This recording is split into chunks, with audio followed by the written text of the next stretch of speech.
সমুদ্রের উত্তাল গর্জন, পাথরের প্রাচীর আর শীতল হাওয়ার মাঝে দাঁড়িয়ে আছে পুরনো এক শহর যার নাম গল।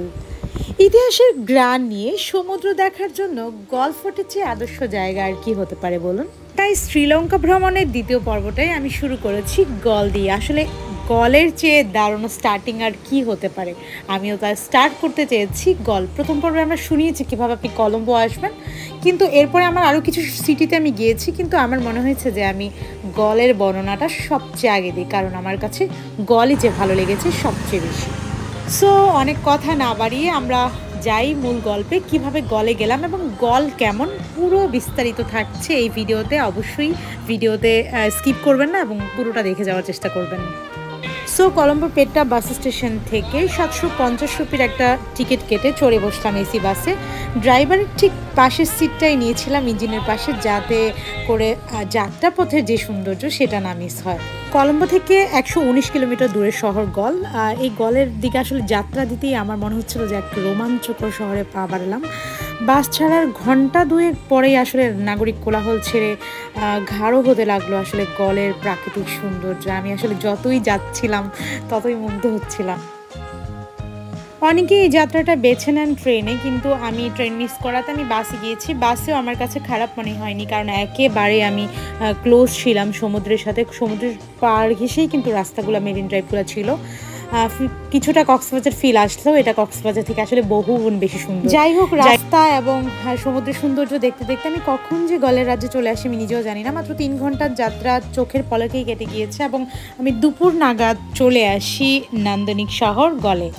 এখানে আসার আগে আমি কিন্তু ঠিক করে রেখেছিলাম যে আমি গলফোর্টের ভিতরেই থাকবো। আমার সহকর্মীদের কাছে খোঁজ খবর নিয়ে আমি গলফোর্টের ভিতরে একটা ছোট্ট হোমস্টে নিয়েছি, বাট সেটা দারুণ সুন্দর ছিল। নাম ছিল ওল্ড ডাচ হাউস। বাংলাদেশি টাকায় আপনার 3000 টাকার মতো খরচ করে আমি এই ছোট্ট রুমটি নিয়েছি। ছিমছাম আমার একজনের জন্য রুমটি ওকে, এবং সবচেয়ে বড় কথা রুমটি গলফোর্টের ভিতরে ছিল, আমার জন্য পারফেক্ট ছিল। রুমে আমি ব্যাগপত্র রেখেই আসলে চলে যাই বাইরে। আসলে ঢুকতে ঢুকতে আমি গলের সৌন্দর্য দেখে মুগ্ধ হচ্ছিলাম, তাই মনে হচ্ছিল যে বিকালটা আমি একটু হেঁটেই বেড়াই, রুমের মধ্যে থেকে আমি সময় নষ্ট না করি। সো বিকালে হাঁটতে হাঁটতেই চলে গেলাম হচ্ছে সমুদ্রের পাড়ে, অর্থাৎ দুর্গের উপরে চলে গেলাম। সেখান থেকেই সমুদ্র উপভোগ করতে লাগলাম।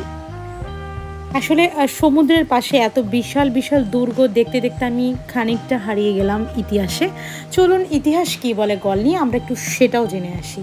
ইতিহাস বলছে এই গল দুর্গ একটা সময় ছিল শ্রীলঙ্কার সবচেয়ে গুরুত্বপূর্ণ বাণিজ্যিক এবং সামরিক কেন্দ্র। বিভিন্ন সময়ে ভিন্ন ভিন্ন শাসকরা কিন্তু এখানে বহু যুগ ধরে প্রভাব ফেলেছে, এবং যার শুরু হয়েছিল পর্তুগিজ শাসনামলে।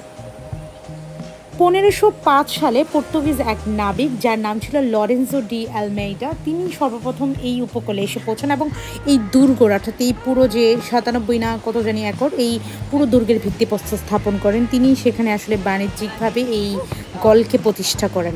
এরপর 150 বছর কিন্তু তারা এই গল শাসন করে। তারপর এই গল আসলে দখলে নেয় হচ্ছে ডাচরা এসে আসলে পর্তুগিজদের এই দুর্গকে আরও বেশি শক্তিশালী করে, আরও পুনর্নির্মাণ করে, আরও বেশি দুর্ভেদ্য করে তোলে। তখন এটা আসলে বাণিজ্যিক কেন্দ্র হিসাবে আরও বেশি শক্তিশালী হয়, এবং ডাচদের পর যেটা সর্বশেষ দখলে নেয় সেটা হচ্ছে ব্রিটিশরা। তারা অবশ্যই এই দুর্গের ভেতরকার নকশা প্রতিরক্ষা তেমন পরিবর্তন করেনি, কিন্তু তারা বাণিজ্যিক এবং সামরিক কেন্দ্র হিসাবে এটিকে নানা সময় ব্যবহার করে। 1948 সালে শ্রীলঙ্কানরা যখন স্বাধীনতা পায় তখন এই দুর্গ আস্তে আস্তে বাণিজ্যিক গুরুত্ব হারাতে শুরু করে।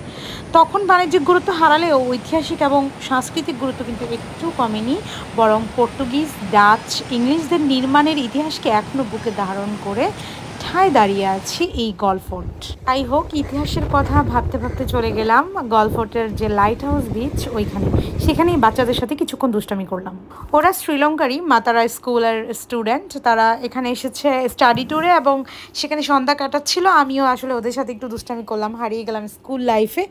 আর এই লাইট হাউসটাও কিন্তু, যে লাইট হাউস যে বিচটা ছিল, এই বিচটাও কিন্তু অনেক দারুণ পিচফুল ছিল। আমি অনেক সময় ওদের সাথে কাটালাম, হাসলাম, মজা করলাম, এবং যথারীতি রাতে অনেকক্ষণ হাঁটলাম গলের ভিতরে, গলফেসের ভিতরে মানে গলফোর্টের ভিতরে হাঁটলাম। হেঁটে এভাবেই আমার কেটে গেল প্রথম দিন।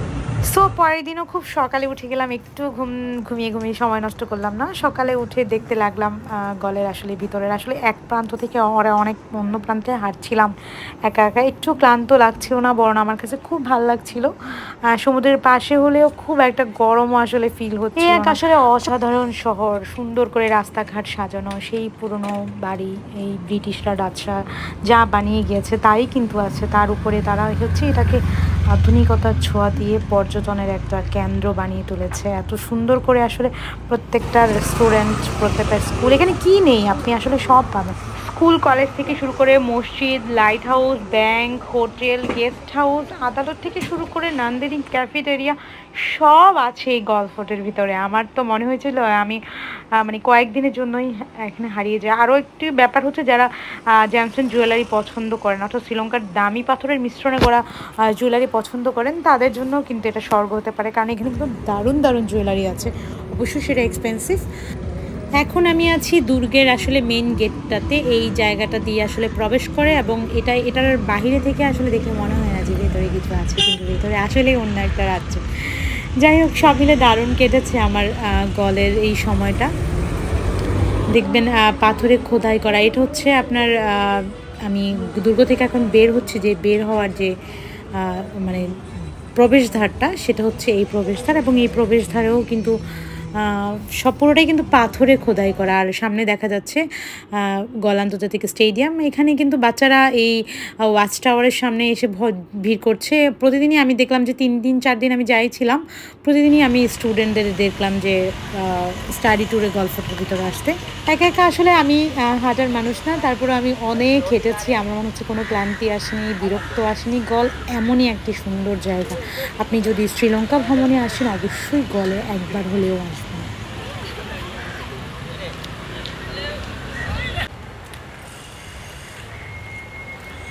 গল যেন সাজানো সুন্দর একটা নগরী, এত সুন্দর একটা নগরী। আমার পিছন সাইড দেখে বুঝতে পারছেন এটা হচ্ছে এন্ট্রান্স। গল ফোর্টের দিকে একটা শান্ত সকাল, আর আমি এই সকালটা আপনাদের সাথে একটু শেয়ার করি। রোদ উঠেছে, আমি বের হয়েছি যেহেতু সিঙ্গেল সোলো ট্যুর, কিছু ছবি তুলব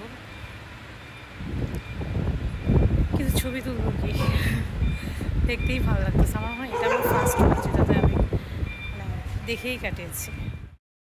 গল দেখতে আসলে আমি অবশ্যই বলবো আপনি গলফ ফোর্টের ভিতরে থাকবেন, এবং খাবার দাবার নিয়ে হয়তো ভিতরে একটু স্ট্রাগল হবে, কারণ খাবার দাবার অনেক এক্সপেন্সিভ।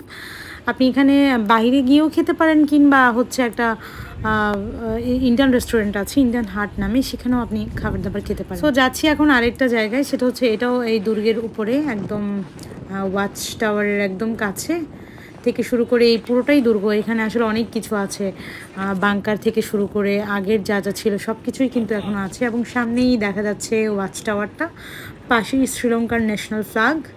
এই জায়গাটিতে আজকে আমার শেষ দিন, এবং আমি শেষ দিনের শেষ বিকালটা এই দুর্গের উপরে বসেই কাটিয়ে দিয়েছিলাম। আমার পেছনের দারুণ অ্যাম্বিয়েন্স এবং চমৎকার বাতাস এবং আমার হ্যাপি ফেস কিন্তু বলে দিচ্ছে চলে যাওয়া কত সুন্দর। তো আমি গলফ ফোর্টের মধ্যে থাকলে আসলে গলফ ফোর্ট দেখতে দেখতেই কিন্তু দিন চলে যায়, কিন্তু তবুও আপনি যদি গলে আসেন অবশ্যই আরও কয়েকটা বিচে যাবেন। আমি আপনাকে বলবো, সাজেস্ট করবো এর মধ্যে ইউনা বিচ এবং জঙ্গল বিচ, এই দুটো বিচ অবশ্যই দেখবেন। এবং শ্রীলঙ্কার আপনি কিছু মশলা যদি কিনতে চান তাও লোকাল মার্কেট থেকে কিনতে পারেন। এখানে সিলন চাও খুব পপুলার, চাও কিন্তু আপনি এখান থেকে নিতে পারেন। তো আমি আসলে এখন আপনাকে দেখাবো হচ্ছে দুটা প্লেস, একটা হচ্ছে ইউনা বিচ আর একটা হচ্ছে জঙ্গল বিচ। চলুন দেখে নিই। জঙ্গল বিচ এবং ইউনা বিচ দুটিই কিন্তু খুব কাছে। আপনি আসা যাওয়া এবং ঘোরা সব মিলিয়ে আপনি একটা টুকটুক নিতে পারেন। টুকটুক নিয়ে ভাড়া হয়তো দরদাম করে নিলে 1500 রুপিতেই আপনি পেয়ে যাবেন, যেটা বাংলা হয়তো 700 টাকা পড়বে। এই রুপিতে আপনি কিন্তু জঙ্গল বিচেও ঘুরতে পারবেন, আপনি ইউনা বিচেও ঘুরতে পারবেন। মোটামুটি আপনাকে 3-4 ঘন্টা টুকটুকালা ঘোরাবে। জঙ্গল বিচ যেহেতু নাম শুনেই বুঝেছেন যে এটা জঙ্গল দিয়েই কিন্তু যেতে হবে। এসেছি জঙ্গল বিচের খুব কাছে, আমরা মেবি লাস্ট 7-8 মিনিট ধরে হাঁটছিলাম এবং এই জঙ্গল পেরিয়ে অবশেষে ফাইনালি বিচ দেখা যাচ্ছে। মেবি ইউ ক্যান সি, খুবই ভালো লাগছে, মানে টায়ার্ড ফিল হচ্ছে না। That's maybe good point. অনেকে নিচে বসে আছে, এখানে মেবি দোকানও আছে।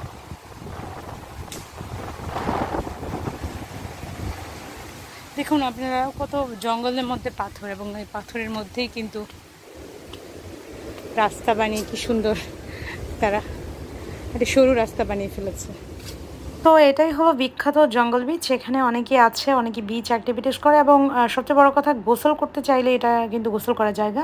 অনেকে এই বিচে আমরা দেখেছি গোসল করতে, এবং বিভিন্ন অ্যাক্টিভিটিস চাইলে এই বিচে করা যায়। বিচটা খুব একটা বড় নেই, ছোটোই একটা বিচ আপনি বলতে পারেন। ঢেউগুলো মোটামুটি আছে, এবং আমি দেখলাম যে অনেকেই কিন্তু এখানে গোসল টোসল করছে, এবং মনে হচ্ছে যে এই বিচটা মোটামুটি সেফ। আমার টুকটুক ড্রাইভারকে বসিয়ে রেখে আমি প্রায় আধা ঘন্টার মতো এখানে ছিলাম। কিছু ছবি টবি তুললাম, কিছু ভিডিও ফুটেজ নিলাম, এবং আপনাদের দেখাতে শুরু করলাম যে এখানে আসলে অনেক পাথর দিয়ে এক পাশে বিচ আছে, আরেক পারের পাশে হচ্ছে ফ্ল্যাট বালুর বিচ।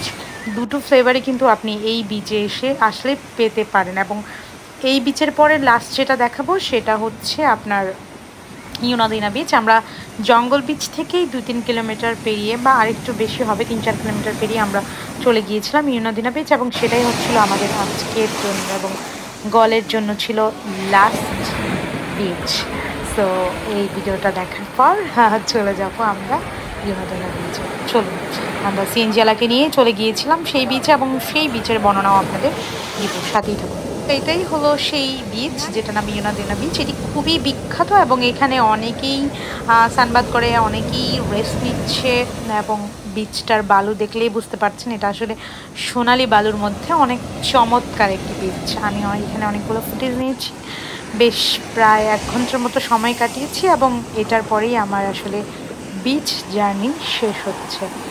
তো অবশ্যই আপনি যদি গলে আসেন, অবশ্যই এই 2টা বিচ অন্তত দেখে যাবেন। সাথে গলের মধ্যে অবস্থিত যে লাইট হাউস বিচ বা আশেপাশে যে বিচগুলো আছে সেগুলো তো দেখবেন।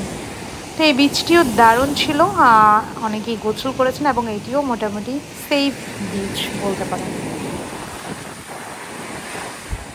যে ভিডিওটা দেখছেন আমরা তখন আছি ইউনাদিনা বিচে। এটা ডিফাইড জঙ্গল বিচের কাছাকাছি পুরোটাই, এবং আপনি দেখতে পাচ্ছেন এই বিচটা কিন্তু বিশাল বড়, প্রায় 3-4 কিলোমিটার হবে। এবং এখানে অনেক ফরেন টুরিস্ট আছে, তারা যেটা করে সানবাদ রিল্যাক্সিং, তারা কিন্তু সব করছে। এবং এইটা আমি এই ব্লগে আমি আপনাদের নানা সময় বলেছি যে শ্রীলঙ্কার এক একটা বিচের সৌন্দর্য আসলে এক এক রকম। ইউ ক্যান সি এই বিচটা দেখুন, চারদিকে পাহাড়, ওইদিকে প্যাগোডা, মিডল সাইড আপনি দেখছেন যে পাথর আছে। সো আপনি যদি একটা ফুল রিল্যাক্সিং ডে কাটাতে চান আমার মতো, তাহলে অবশ্যই আপনার আসতে হবে শ্রীলঙ্কা, এবং অবশ্যই এই গল্প পর্বে এইটুকুই ছিল। এবং আগামী পর্বে হাজির হচ্ছি গলে আসলে আরেকটি মাস্ট ওয়াচিং প্লেস, সেটি হচ্ছে মিরিসা, এবং মিরিসার সিক্রেট বিচ থেকে শুরু করে কোকোনাট ট্রি হিল এবং প্যারট রক সব কিন্তু আগামী পর্বে বলবো। সেই পর্যন্ত ওয়েট অফ ইউর সাথে। টাটা।